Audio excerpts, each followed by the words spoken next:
Punjab police की जो उन्होंने प्रोटोकॉल है उन्होंने वालों अज मेरे घरे रेड की गई है। क्वेश्चन ये सीगा कि तुसी एंटी नैशनल एक्टिविटीज़ तो नहीं कर रहे या तुहानू फंडिंग कित्थों आउंदी है या तुहाडा रिकॉर्ड कीपिंग किवें है। पर जो भी उन्होंने क्वेरी सीगियां मैं हर एक जो जवाब मेरे कोले सीगे मैं सारे जवाब दिते ने ते पर फिर भी उन्होंने मैनू की कहते हैं 3 तरीक परसों नूं जिहड़ा कि NIA के ऑफिस दिल्ली दे विच घर बुलाया गया। अमरप्रीत नूं कोई परसनली या कोई फंडिंग कर रहा हो तो अमरप्रीत के सवाल ने ये सवाल सारे खालसा एड के रिलेटिड सी। ठीक है, जरूर कोई शरारती अंसर होंदे होणगे, असीं भी उन्हां दे खिलाफ हाँ। अज की डेट भी प्रेजेंटली साडे इन्ने काम चल रहे हैं, इन्ने प्रोजेक्ट चल रहे हैं, स्कूल हॉस्पिटल बच्चों की एजुकेशन वैलफेयर घर बनाए जा रहे हैं। सो सेवा के उत्ते क्वेश्चन क्यों है? मैं तो मतलब पर जे कोई साडा कोई वॉलंटियर होवे, कोई होर साडे नाल एसोसीएटेड बंदा होवे, उहदी आइडियोलॉजी कोई डिफरेंट होवे, उसका जिम्मेवार अमरप्रीत नहीं हो सकता, उसका जिम्मेवार खालसा एड पूरी संस्था नहीं हो सकती। ਹਾਂਜੀ ਵਾਹਿਗੁਰੂ जी का खालसा वाहिगुरू जी की फतेह। सो अज जदों सवेरे अर्ली मॉर्निंग तकरीबन 5:08 के उत्ते NIA की टीम के वलों ते कुछ पंजाब पुलिस की जो उन्होंने प्रोटोकॉल है उन्होंने वालों अज मेरे घरे रेड की गई है। सो ये रेड तकरीबन इन्वेस्टिगेशन उन्होंने 5 घंटे तकरीबन चली है और आई थिंक 9:30-10 बजे के करीब उन्होंने कनकलूड की है और कनकलूड करने के दौरान 5 घंटे के दौरान उन्होंने ऑफिस के घर भी विजिट की है और ऑफिस के घर भी डॉक्यूमेंटेशन चैक की है और कुछ दस्तावेज ने वो जोड़े नाल लेके गए हैं। सवाल जवाब कुछ किस तरीके दे पूछे गए? देखो बेसिकली उन्होंने सवाल जवाब सीगे भी कोई खालसा एड कोई एंटी नैशनल एक्टिविटीज़ तो नहीं कर रही। सो मैं जदों सवेरे अर्ली मॉर्निंग उन्होंने घरे एंटर किया तो ऑबवियस जी गल है कि 5 बजे असी सो रहे सी क्योंकि रात को मैं 1-2 बज रहे हैं क्योंकि अज पंजाब के विचकार तो हरियाणे के विचकार जो हड़ां की सिचुएशन है उसके करके असी बहुत बिजी चल रहे हैं और सारिਆਂ ਨੂੰ ये भली भांति सारे जाणू ने इस गल तो। पर मतलब 5 बजे उन्हों का पहुँचना और उस तो बाद इस टाइम के उत्ते पहुँचना जदों सारी टीमां साडियां मतलब किन्ने सैकड़े वॉलंटियर साडे इस टाइम ग्राउंड जीरो के उत्ते लगे हुए हैं तो क्वेश्चन ये सीगा कि तुसी एंटी नैशनल एक्टिविटीज़ तो नहीं कर रहे या तुहानू फंडिंग कित्थों आउंदी है या तुहाडा रिकॉर्ड कीपिंग किवें है। सो इस दे आले दुआले तुहाडी टीम्स कौन ने, तुहाडे नाल कौन जुड़े हुए हैं लोग, किहड़े तुहानू मेन जिहड़े तुहाडे मेजर जिहड़े डोनर्स ने वो कौन ने। सो असी ऑबवियसली असी वैसे ही संगत नू टाइम टू टाइम हर एक गल का जिहड़ा ट्रांसपेरेंसी रखते हैं, बिल्कुल ब्लैक एंड वाइट चलते हैं। पर जो भी उन्होंने क्वेरी सीगियां मैं हर एक जो जवाब मेरे कोले सीगे मैं सारे जवाब दिते ने ते पर फिर भी उन्होंने मैनू की कहते हैं 3 तरीक परसों नूं जिहड़ा कि NIA के ऑफिस दिल्ली दे विच घर बुलाया गया। ये ਜਿਹੜੇ सवाल सीगे ਤੁਹਾਡੇ पर्सनल रिलेटेड ज़्यादा सीगे खालसा एड ਨਾਲ ज़्यादा कंसर्न सी? नहीं, मैं अमरप्रीत कल्ला तो है ही नहीं जिन्होंने कुछ जे अज खालसा एड इंडिया के विचकार चल रही है। सो मेरा मतलब पूरी लाइफ ही खालसा एड नूं डेडिकेटेड है। सो मैं प्रोफैशनली पायलट हाँ बट मैं सारिਆਂ ਨੂੰ पब्लिकली और मीडिया के उत्ते भी बहुत बार इंटरव्यूज़ किए कि मैं फुल टाइम अगर खालसा एड नूं डिवेलप कर रहे हैं और इसनूं ग्रो कर रहे हैं। सो फ्रॉम द 2014 असी इस चीज़ नूं खालसा एड नूं डिवेलप ही किया और अज अगर लोगों के विचकार वो पहचान बनी है।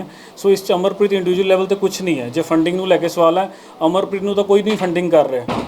अमरप्रीत नूं कोई परसनली या कोई फंडिंग कर रहा हो तो अमरप्रीत के सवाल ने ये सवाल सारे खालसा एड के रिलेटिड सी और उन्होंने खालसा एड के भी अकाउंट्स या कुछ स्टेटमेंट्स वो सारा कुछ उन्होंने मैंने एक लिस्ट दी है वो डॉक्यूमेंटेशन लैके भी उन्होंने तक परसों जो पहुँचना। सर कोई मोबाइल वगैरह भी जब्त वगैरह? हाँ जी, मेरा मोबाइल उन्होंने सीज़ किया और कुछ ऑफिशियल डॉक्यूमेंट्स साडे खालसा एड के ऑफिस तो उन्होंने कह के असीं लैके जाना चाहते हैं। वो बकायदा अपने प्रोटोकॉल के अकॉर्डिंगली वो दे के गए हैं कि ये चीज़ां वो लैके चले ने। मोबाइल एक सीगे दो लैके गए जिहड़े? नहीं, मेरे को एक मोबाइल सीगा जी वो लैके गए हैं जी। हाँ जी, किसानी अंदोलन चल रहा सी उस तरीके उदों भी इस तरह की एक्टिविटीज़ हुई सी NIA ਦੇ ਵੱਲੋਂ ਤੇ ਹੁਣ ਜਦੋਂ ਹੜ੍ਹ ਆਏ ਹੋਏ ਪੰਜਾਬ ਦੇ ਵਿੱਚ ਸੇਵਾ ਤੁਸੀਂ ਕਰ ਰਹੇ ਹੋ ਤੇ ਹੁਣ ਫੇਰ ਇਸ ਤਰੀਕੇ ਦੀ ਐਕਟੀਵਿਟੀ ਹੋ ਰਹੀ ਹੈ, ਇਹਨੂੰ ਕੀ ਮੰਨਦੇ ਹੋ? ਪਰ ਟਾਰਗੇਟ ਮੰਨ ਰਹੇ ਹੋ ਸੰਸਥਾ ਨੂੰ? नहीं देखो ਜਦੋਂ 2000 ਤਕਰੀਬਨ 14 ਤੇ ਜਦੋਂ ਮੈਂ ਖਾਲਸਾ ਏਡ ਦੇ ਨਾਲ ਜੁੜਿਆ ਹੋਇਆ ਉਦੋਂ ਤੋਂ ਲੈ ਕੇ ਹੁਣ ਤੱਕ ਮੈਂ ਬਹੁਤ ਇਨਕੁਆਇਰੀਜ਼ ਫੇਸ ਕੀਤੀਆਂ, ਚਾਹੇ ਉਹ ਸੈਂਟਰ ਦੀਆਂ ਨੇ ਚਾਹੇ ਉਹ ਸਟੇਟ ਦੀਆਂ ਨੇ। ਪਰ ਜਦੋਂ ਵੀ ਕੋਈ ਲਾਈਮਲਾਈਟ ਵਾਲਾ ਪ੍ਰੋਜੈਕਟ ਹੁੰਦਾ, ਚਾਹੇ ਉਹ ਕਿਸਾਨੀ ਮੋਰਚਾ ਹੈ ਚਾਹੇ ਹੁਣ ਪੰਜਾਬ ਦੇ ਵਿੱਚ ਹੜ੍ਹਾਂ ਦੇ ਵਿਚਕਾਰ ਚੱਲ ਰਹੇ ਨੇ, ਠੀਕ ਹੈ ਜ਼ਰੂਰ ਕੋਈ ਸ਼ਰਾਰਤੀ ਅੰਸਰ ਹੁੰਦੇ ਹੋਣਗੇ, ਅਸੀਂ ਵੀ ਉਹਨਾਂ ਦੇ ਖਿਲਾਫ ਹਾਂ। ਬਟ ਜਿਹੜੀ ਜਥੇਬੰਦੀ ਲੋਕਾਂ ਨੂੰ ਤੁਸੀਂ ਅੱਜ ਕੋਈ ਵੀ ਏਰੀਆ ਦੇ ਵਿੱਚ ਘਰ ਜਾ ਕੇ ਪੁੱਛੋ ਵੀ ਕਿਹੜੀ ਸੰਸਥਾ ਕੰਮ ਕਰ ਰਹੀ ਹੈ, ਅਗਰ ਹਰ ਇੱਕ ਦੀ ਜ਼ੁਬਾਨ ਦੇ ਉੱਤੇ ਖਾਲਸਾ ਏਡ ਹੈ ਤੇ ਦੈਨ ਇਸ 'ਚ ਮਤਲਬ ਟਾਰਗੇਟ ਹੀ ਮੰਨਿਆ ਜਾ ਸਕਦਾ ਹੈ। ਸੋ ਅਸੀਂ ਅੱਜ ਦੀ ਡੇਟ 'ਚ ਵੀ ਪ੍ਰੈਜ਼ੈਂਟਲੀ ਸਾਡੇ ਇੰਨੇ ਕੰਮ ਚੱਲ ਰਹੇ ਨੇ, ਇੰਨੇ ਪ੍ਰੋਜੈਕਟਸ ਚੱਲ ਰਹੇ ਨੇ, ਸਕੂਲ, ਹਸਪੀਟਲ, ਬੱਚਿਆਂ ਦੀ ਐਜੂਕੇਸ਼ਨ, ਵੈਲਫੇਅਰ, ਘਰ ਬਣਾਏ ਜਾ ਰਹੇ ਨੇ। ਸੋ ਸੇਵਾ ਦੇ ਉੱਤੇ ਕੁਐਸਚਨ ਕਿਉਂ ਹੈ? ਮੈਂ ਤਾਂ ਮਤਲਬ ਇਸ ਗੱਲ ਤੋਂ ਸ਼ੌਕਡ ਹਾਂ ਕਿ ਇਸ ਟਾਈਮ ਦੇ ਉੱਤੇ ਇਹ ਚੀਜ਼ ਹੋਣੀ, ਉਹ ਸਾਡੀ ਟੀਮ ਨੂੰ ਬਹੁਤ ਉਹਨਾਂ ਦਾ ਮੋਰਲ ਡਾਊਨ ਕਰਨ ਲਈ ਗੱਲ ਹੈ। ਇੱਕ ਹੋਰ ਸਵਾਲ ਹੈ ਅਮਰਪ੍ਰੀਤ ਜੀ, ਇਹ ਜਦੋਂ ਕਈ ਵਾਰ ਇਹ ਹੁੰਦਾ ਹੈ ਕਿ ਬਾਹਰੋਂ ਕੁਝ ਬਿਆਨ ਆ ਜਾਂਦੇ ਨੇ, ਕਈ ਵਾਰ ਟੀ-ਸ਼ਰਟਾਂ ਖਾਲਸਾ ਏਡ ਦੀਆਂ ਪਾਈਆਂ ਹੁੰਦੀਆਂ, ਉਹ ਬਿਆਨ ਇਸ ਤਰੀਕੇ ਦੇ ਹੋ ਨਿਬੜਦੇ ਨੇ ਕਿ ਸਵਾਲ ਸੰਸਥਾ ਤੇ ਖੜੇ ਹੋ ਜਾਂਦੇ ਨੇ। ਇਸ ਬਾਰੇ ਕੀ ਕਹਿਣਾ ਚਾਹੁੰਦੇ ਹੋ ਤੁਸੀਂ? ਦੇਖੋ, ਜਿਹੜਾ ਵੀ ਕੋਈ ਸਵਾਲ ਖਾਲਸਾ ਏਡ ਇੰਡੀਆ ਦੇ ਸੰਬੰਧ ਦੇ ਵਿਚਕਾਰ ਹੈਗਾ, ਜੋ ਪੰਜਾਬ ਦੇ ਵਿਚਕਾਰ ਜਾਂ ਇੰਡੀਆ ਦੇ ਵਿਚਕਾਰ ਤਕਰੀਬਨ ਹੁਣ ਤੱਕ ਅਸੀਂ 40 ਤੋਂ 50 ਮਿਸ਼ਨਸ ਦੇ ਵਿਚਕਾਰ ਪੈਨ ਇੰਡੀਆ ਦੇ ਵਿਚਕਾਰ ਕੰਮ ਕਰ ਚੁੱਕੇ ਹਾਂ। ਕਿੱਥੇ ਕੋਈ ਕਨਫਲਿਕਟ ਹੈ, ਕਿੱਥੇ ਕੋਈ ਬਾੜ ਆਈ ਹੈ, ਕਿੱਥੇ ਕੋਈ ਅਰਥਕੁਏਕ ਆਇਆ, ਕੋਈ ਵੀ ਮਤਲਬ ਲੜਾਈ ਲੱਗੀ ਹੈ, ਅਸੀਂ ਸਹਾਰਨਪੁਰ ਦੰਗੇ ਹੋਏ ਨੇ, ਦਿੱਲੀ ਦੰਗੇ ਹੋਏ ਨੇ, ਹਰ ਇੱਕ ਜਗ੍ਹਾ ਤੇ ਆਪਣੇ ਆਪ ਨੂੰ ਉੱਥੇ ਜਾ ਕੇ ਅਸੀਂ ਸੇਵਾ ਨਿਭਾਈ ਹੈ। ਪਰ ਉਸ ਦੀ ਜਵਾਬਦੇਹੀ ਅਮਰਪ੍ਰੀਤ ਦੇ ਸਕਦਾ। ਪਰ ਜੇ ਕੋਈ ਸਾਡਾ ਕੋਈ ਵੋਲੰਟੀਅਰ ਹੋਵੇ, ਕੋਈ ਹੋਰ ਸਾਡੇ ਨਾਲ ਐਸੋਸੀਏਟਿਡ ਬੰਦਾ ਹੋਵੇ, ਉਹਦੀ ਆਈਡੀਓਲੋਜੀ ਕੋਈ ਡਿਫਰੈਂਟ ਹੋਵੇ, ਉਸ ਦਾ ਜ਼ਿੰਮੇਵਾਰ ਅਮਰਪ੍ਰੀਤ ਨਹੀਂ ਹੋ ਸਕਦਾ, ਉਸ ਦਾ ਜ਼ਿੰਮੇਵਾਰ ਖਾਲਸਾ ਏਡ ਪੂਰੀ ਸੰਸਥਾ ਨਹੀਂ ਹੋ ਸਕਦੀ। ਤੇ ਖਾਲਸਾ ਏਡ ਦੀ ਆਈਡੀਓਲੋਜੀ ਸਾਰਿਆਂ ਨੂੰ ਕਲੀਅਰ ਹੈ। ਅਸੀਂ ਈਵਨ ਜਦੋਂ ਸਾਡੀ ਇੰਡਕਸ਼ਨਸ ਹੁੰਦੀਆਂ, ਸਾਡੇ ਵੋਲੰਟੀਅਰ ਬਣਦੇ ਨੇ, ਅਸੀਂ ਉਹਨਾਂ ਦੀ ਟ੍ਰੇਨਿੰਗ ਕਰਦੇ ਹਾਂ ਕਿ ਖਾਲਸਾ ਏਡ ਨਾ ਹੀ ਕੋਈ ਧਰਮ ਦੇ ਆਧਾਰ ਤੇ ਚੱਲ ਰਹੀ ਹੈ, ਅਸੀਂ ਸਿੱਖ ਪ੍ਰਿੰਸੀਪਲ ਨੂੰ ਅੱਗੇ ਲੈ ਕੇ ਜਾ ਰਹੇ ਹਾਂ, ਸਿੱਖ ਪ੍ਰਿੰਸੀਪਲਸ ਦੇ ਅਕੋਰਡਿੰਗਲੀ ਅੱਗੇ ਚੱਲਦੇ ਹਾਂ। ਪਰ ਇਹ ਕਿਸੇ ਧਰਮ ਤੱਕ ਸੀਮਤ ਨਹੀਂ ਗੀ, ਕਿਸੇ ਜਾਤ ਤੱਕ ਸੀਮਤ ਨਹੀਂ, ਕਿਸੇ ਪੋਲੀਟੀਕਲ ਪਾਰਟੀ ਤੱਕ ਸੀਮਤ ਨਹੀਂ। ਅੱਜ ਤੱਕ ਅਸੀਂ ਆਪਣੇ ਆਪ ਨੂੰ ਬਿਲਕੁਲ ਨੌਨ ਪੋਲੀਟੀਕਲ ਔਰ ਨੌਨ ਰਿਲੀਜੀਅਸ ਹੋ ਕੇ ਚੱਲੇ। ਸੋ ਇਹੀ ਸਾਡਾ ਏਜੰਡਾ ਹੈ ਔਰ ਇਹੀ ਸਾਡਾ ਏਮ ਹੈ ਕਿ ਅਸੀਂ ਇਸੇ ਤਰੀਕੇ ਨਾਲ ਹੀ ਚੱਲਣਾ ਹੈ। ਬਟ ਫਿਰ ਵੀ ਅਗਰ ਕੋਈ ਕਿਸੇ ਦੇ ਪਰਸਨਲ ਵਿਊਜ਼ ਕੋਈ ਸੋਸ਼ਲ ਮੀਡੀਆ ਤੇ ਪਾ ਰਿਹਾ ਹੈ ਜਾਂ ਕੋਈ ਇੰਡੀਵਿਜੂਅਲ ਕੈਪੈਸਿਟੀ ਦੇ ਵਿੱਚ ਕਰ ਰਿਹਾ, ਉਸ ਦੇ ਆਨਸਰੇਬਲ ਸਾਨੂੰ ਨਹੀਂ ਹੋਣਾ ਚਾਹੀਦਾ। ਅਮਰਪ੍ਰੀਤ ਜੀ, ਹੜ੍ਹਾਂ ਦੇ ਮੌਕੇ ਸੇਵਾ ਕਰ ਰਹੇ ਹੋ ਪਰ ਰੇਡਾਂ ਹੋ ਰਹੀਆਂ ਨੇ। ਸਿੰਘੂ ਬਾਰਡਰ ਦੀ ਅਲੱਗ ਗੱਲ ਸੀ ਕਿ ਉੱਥੇ ਧਰਨਾ ਚੱਲ ਰਿਹਾ ਸੀ, ਹੁਣ ਕੀ ਕਾਰਨ ਹੋ ਗਿਆ ਕਿ ਲੋਕ ਸੇਵਾ ਦੇ ਮੌਕੇ ਇਸ ਤਰ੍ਹਾਂ ਦੀ ਕਾਰਵਾਈ ਕੀਤੀ ਹੈ? ਦੇਖੋ, ਇਹੀ ਤਾਂ ਮਤਲਬ ਸ਼ੌਕ ਦੇ ਵਿਚਕਾਰ ਮੈਂ ਆ। ਅੱਜ ਕੁਦਰਤੀ ਮੇਰਾ ਜਨਮ ਦਿਨ ਵਾਲਾ ਦਿਨ ਹੈ, ਠੀਕ ਹੈ। ਮੇਰੇ ਘਰੇ ਸਵੇਰੇ ਆ ਕੇ ਇੱਕਦਮ ਨੌਕ ਕੀਤਾ। ਪਹਿਲਾਂ ਤਾਂ ਮੈਂ ਇਹੀ ਸਰਪ੍ਰਾਈਜ਼ ਸੀਗਾ ਕਿ ਸ਼ਾਇਦ ਕੋਈ ਮੇਰੇ ਦੋਸਤ ਮਿੱਤਰ ਸਰਪ੍ਰਾਈਜ਼ ਦੇਣ ਆਇਆ। ਬਟ ਜਦੋਂ ਮੈਂ ਦਰਵਾਜ਼ਾ ਖੋਲ੍ਹ ਕੇ ਦੇਖਿਆ ਤਾਂ 15-16 ਜਣੇ ਪੁਲਿਸ ਵਾਲੇ ਨਾਲ NIA ਦੇ ਸਟਾਫ ਸਾਰੇ ਰੇਡ ਮਾਰਨ ਆਏ ਔਰ ਹੱਥ 'ਚ ਹੱਥਕੜੀਆਂ ਫੜੀਆਂ ਹੋਈਆਂ ਜਿਵੇਂ ਅਸੀਂ ਕੋਈ ਕ੍ਰਾਈਮ ਕਰ ਰਹੇ ਹਾਂ। ਔਰ ਇਦਾਂ ਦੀ ਕੁਐਸਚਨਿੰਗ ਆ ਕੇ ਉਹਨਾਂ ਨੇ ਪੁੱਛੀ। ਸੋ ਇਹ ਹਰਟ ਕਰਦੀਆਂ ਸਾਨੂੰ ਚੀਜ਼ਾਂ ਕਿ ਸਾਡੇ ਵਰਗਾ ਯੂਥ, ਸਾਡੇ ਵਰਗੇ ਹੋਰ ਨਾਲ ਹਜ਼ਾਰਾਂ ਵੋਲੰਟੀਅਰ ਜੁੜੇ ਨੇ। ਪੰਜਾਬ ਦੇ ਵਿੱਚ ਘਰ ਵੀ ਅਗਰ ਮੈਂ ਕਰਾਂ ਕਿ 10-20 ਹਜ਼ਾਰ ਵੋਲੰਟੀਅਰ ਸਾਡੇ ਕੋਲੇ ਮਤਲਬ ਨਾਲ ਜੁੜਿਆ ਹੋਇਆ। ਅਗਰ ਤੁਸੀਂ ਇਸ ਤਰੀਕੇ ਨਾਲ ਉਹਨਾਂ ਦਾ ਮੋਰਲ ਡਾਊਨ ਕਰਨਾ ਹੈ ਕਿ ਉਹ ਆਪਣੀ ਸਮਾਜ ਦੀ ਸੇਵਾ ਹੀ ਨਾ ਕਰ ਸਕਣ ਜਾਂ ਉਹ ਇੰਨੇ ਕੁ ਡਰ ਜਾਣ ਕਿ ਦਹਿਸ਼ਤ ਫੈਲ ਜੇ ਉਹਨਾਂ ਦੇ ਵਿਚਕਾਰ। ਅੱਜ ਸਵੇਰ ਦੇ ਸਾਰੇ ਵੋਲੰਟੀਅਰਸ ਦੀਆਂ ਮੈਨੂੰ ਟਰਾਈ ਕਰ ਰਹੇ ਨੇ ਫੋਨ ਕਰਨ ਦੀ, ਮੇਰੇ ਤੱਕ ਰੀਚ ਆਊਟ ਕਰ ਰਹੇ ਨੇ, ਨਾਲ ਦੇ ਮਿੱਤਰਾਂ ਨੂੰ ਫੋਨ ਕਰ ਰਹੇ ਕਿ ਇਹ ਹੋ ਕੀ ਰਿਹਾ। ਇੱਕ ਪਾਸੇ ਸਾਡੇ ਮਿਸ਼ਨ ਚੱਲ ਰਹੇ, ਅੱਜ ਵੀ ਪੰਜਾਬ ਹਰਿਆਣੇ ਵਿਚਕਾਰ ਸਾਡੇ 18 ਤੋਂ 20 ਲੋਕੇਸ਼ਨਸ ਦੇ ਉੱਤੇ ਪ੍ਰੋਜੈਕਟ ਚੱਲ ਰਹੇ, ਅਲੱਗ-ਅਲੱਗ ਜ਼ਿਲ੍ਹਿਆਂ 'ਚ ਕੰਮ ਚੱਲ ਰਹੇ। ਔਰ ਜਿਹੜਾ ਸਵਾਲ ਤੁਸੀਂ ਕੀਤਾ, ਅਸੀਂ ਆਪ ਸ਼ੌਕਡ ਹਾਂ ਭਾਈ ਸਾਹਿਬ ਇਸ ਤੋਂ। ਸਾਨੂੰ ਆਪ ਹੀ ਨਹੀਂ ਸਮਝ ਆ ਰਿਹਾ ਕਿ ਹੋ ਕੀ ਰਿਹਾ ਸਾਡੇ ਨਾਲ। ਅਮਰਪ੍ਰੀਤ ਜੀ, ਪਰਿਵਾਰ ਨੂੰ ਰਵੀ ਅਜੀਤ ਸਿੰਘ ਦੀ ਗੱਲ ਕੀਤੀ ਜਾਵੇ, ਉਹਨਾਂ ਨੂੰ ਤੁਸੀਂ ਜਾਣਕਾਰੀ ਸਾਂਝੀ ਕੀਤੀ ਹੈ, ਉਹਨਾਂ ਨੇ ਹੁਣ ਤੁਹਾਡੇ ਨਾਲ ਗੱਲਬਾਤ ਹੋਈ ਹੈ, ਉਹਨਾਂ ਨੇ ਕੀ ਕਿਹਾ ਤੁਹਾਨੂੰ? ਨਹੀਂ, ਮੇਰੀ ਹਜੇ ਤੱਕ ਮੇਰੇ ਕੋਲ ਮੇਰਾ ਫੋਨ ਹੀ ਨਹੀਂ ਹੈਗਾ ਜੀ। ਸੋ ਇਸ ਕਰਕੇ ਮੈਂ ਹਜੇ ਤੱਕ ਤਾਂ ਮਤਲਬ ਉਸ ਸ਼ੌਕ ਦੇ ਵਿਚਕਾਰ ਸੀ। ਪਹਿਲਾਂ ਵੀ ਮੀਡੀਆ ਵਾਲੇ ਗੁਰਪ੍ਰੀਤ ਸਿੰਘ ਨਾਲ ਹੋਰ ਸਾਡੇ ਸਟਾਫ ਨਾਲ ਕੰਟੈਕਟ ਕਰਨ ਦੀ ਕੋਸ਼ਿਸ਼ ਕਰ ਰਹੇ ਸੀ। ਸੋ ਮੈਂ ਪਰਸਨਲੀ ਇਸ ਚੀਜ਼ ਨੂੰ ਪਹਿਲਾਂ ਐਡਰੈਸ ਕਰਨਾ ਚਾਹੁੰਦਾ ਸੀ ਕਿ ਸਾਡੇ ਨਾਲ ਹੋਇਆ ਕੀ ਹੈ, ਕਿਉਂਕਿ ਹਰ ਇੱਕ ਦੇ ਫੋਨ ਕਾਲ ਸਟਾਫ ਨੂੰ, ਵੋਲੰਟੀਅਰਸ ਨੂੰ, ਹਰ ਇੱਕ ਸਟਾਫ ਵੀ ਈਵਨ ਹੁਣ ਸਾਡੇ ਕੋਲ ਇੰਨੀਆਂ ਕੁੜੀਆਂ ਕੰਮ ਕਰਦੀਆਂ, ਬੱਚੇ ਕੰਮ ਕਰਦੇ ਨੇ। ਸੋ ਜਿਹੜੇ ਵੋਲੰਟੀਅਰ ਕਰਨ ਲਈ ਪਰਿਵਾਰ ਆਉਂਦੇ ਨੇ, ਬੱਚੇ ਆਉਂਦੇ ਨੇ, ਅਸੀਂ ਉਹਨਾਂ ਦੇ ਮਨ 'ਚ ਦਹਿਸ਼ਤ ਨਹੀਂ ਫੈਲਾਉਣਾ ਚਾਹੁੰਦੇ।